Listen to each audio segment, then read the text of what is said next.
Alright, in this video I'm going to go over how to remove a Pella sliding door, and then as well how to replace the rollers on the bottom. So to start out, you're going to come over here. You're going to have this rubber bumper, both top and bottom. You're going to have to remove two Phillips head screws from that. I found that it was clogged up by mud wasps, and I had to really get in there and sort of dig at it to get all the mud out, and then I was eventually able to get to the Phillips screws.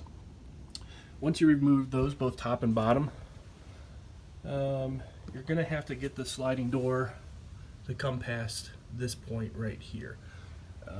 So basically you're going to slide it to the right, and then you'll be able to lift it off of the track, lift from the bottom, and then pull it out, and then the top will come off. To do that, you have to mess with the handle. I think they want you to remove it, but really you don't have to remove it. If you just come in here and you mess with it, you can get this handle to come down.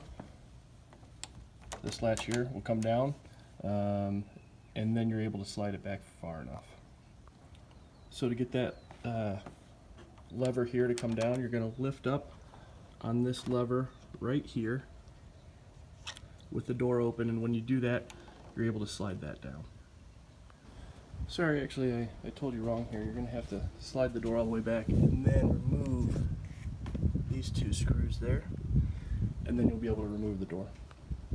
Alright, now I have the sliding glass door off. Come to the bottom here, we're going to see the rollers. One here, you can see this one sort of gets bound up, bearings just shot in it, and there's the bottom one as well.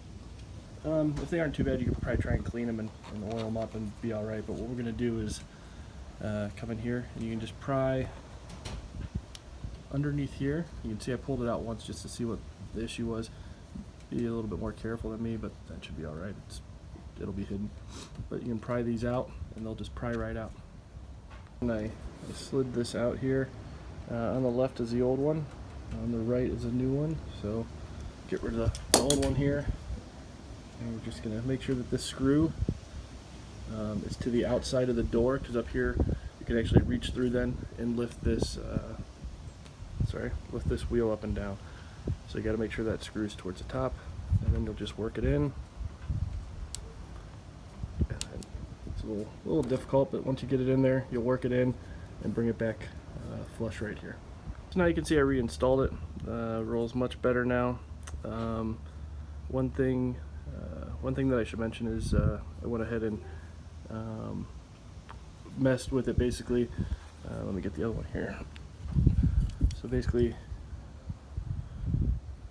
move the screw in and out so that the new one and the old one have the same depth of the wheel. That way really I shouldn't have to mess with adjusting it later. So just maybe a little tip there. So move that screw back and forth, which will mess with the height of the roller, and just make sure that it's equal to the one that you pulled out. Alright, so now you can see I have the top roller in there, as well as the bottom roller.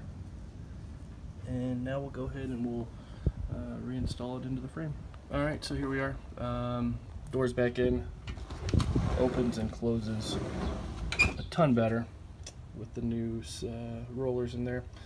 So to put it back in, basically you're going to do the opposite of what you already did. You're going to put it in, you're going to lift up and then push the bottom in. It'll fall onto the roller track. The rollers will fall onto that track right there. You're good. Slide the door all the way to the right, and then you're going to screw the two screws in this guy back in place. Then you're going to come up here. A little dirty there. It's winter here. Got a nice day, so I went ahead and changed it. Screw those two in, do the same at the bottom, and then you're basically pretty good to go. You will have to, because you messed with that latch, you will have to